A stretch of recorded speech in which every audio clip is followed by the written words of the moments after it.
දුවක් මාසේ තවත් එක සීතල රාත්‍රියක්. කඳුකරේ සිට හමා සීතල සුළඟ හන්දාන අඩවියේ තිබුණු කුඩා සුන්දර ගම්මානයේ සිසාරා ගියේ ගම්වාසීන්ගේ නිදිසුවය තවත් වැඩි කරමින්. වේසකාරී දවසක නිමාවක් රැගෙන ගම්වැසියන් සියල්ලෝම සිය නිවෙස්වල සාමකාමීව තද නින්දේ පසුුණා.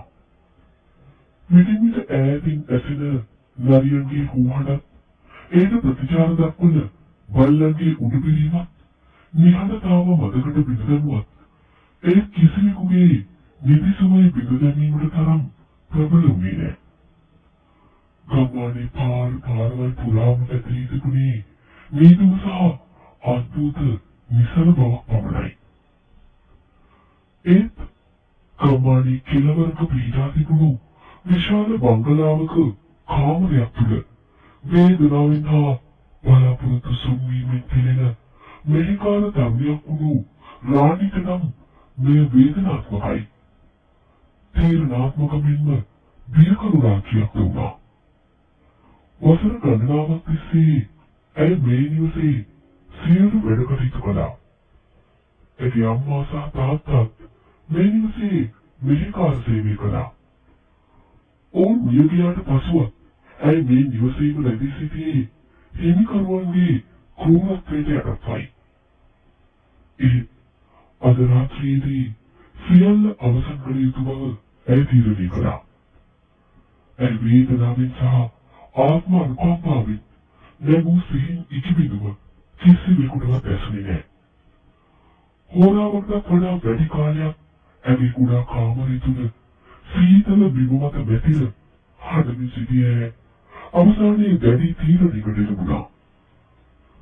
කඳුළු පිසදමමින් තද අධිෂ්ඨානයෙන් යුතුව නැගී සිටි ඇය දරාගත නොහැකි වේදනාවෙන් තවත් එක්වරක් ඇගේ කුටියේ කෙළවරක බිත්තියේ අලවා තිබුණු ඇගේ මව සහ පියාගේ කුඩා ඡායාරූපයේ දෙස මෙත් යොමු කළා. ඇගේ හදවතේ තිබුණේ ආදරය සහ ක්‍රූරත්වයට එරෙහිව නැගුණු කෝපය පමණයි. මට සමා වෙන්න අප්පා. අම්මා මම ඔයාලට ආදරෙයි. තමාටම මුමුණාගත් ඇය සෙමින් කාමරයේ දොර විවර කරගෙන යාබදව පිහිටා තිබුණු මුළුතැන්ගේ වෙත පියමැන්නා. මුළුතැන්ගේ තුළ තිබුණේ අඳුරු සීතල වාතාවරණයක්. අඳුරේම අතපතගාමින් එහි මුල්ලක තබා තිබුණු භූමිතල කෑන් එක සොයාගත් ඇය ගිනි පෙට්ටියක් තරගෙන නිවසින් පිටතට පියමැන්නා. බංගලාව පිටුපස තිබුණු පාළු ඝන අඳුරේ ඇය හිටගත්තා.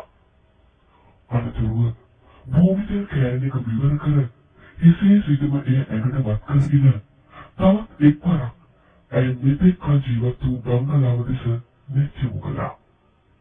ඒ බැල්මේ තිබුණේ වේදනාව, බිය සහ අසාධාරණයට එරෙහිව නැගුණු කෝපය පමණයි. වේවුලන දෑතින් ගිනි පෙට්ටියක් පිට ගිනි කුණක් දල්වා ගත්තා. තප්පරයකින් මුළු අගටම ආලෝකයෙන් සහ කෑ ගැසීමෙන් පිරී ගියා.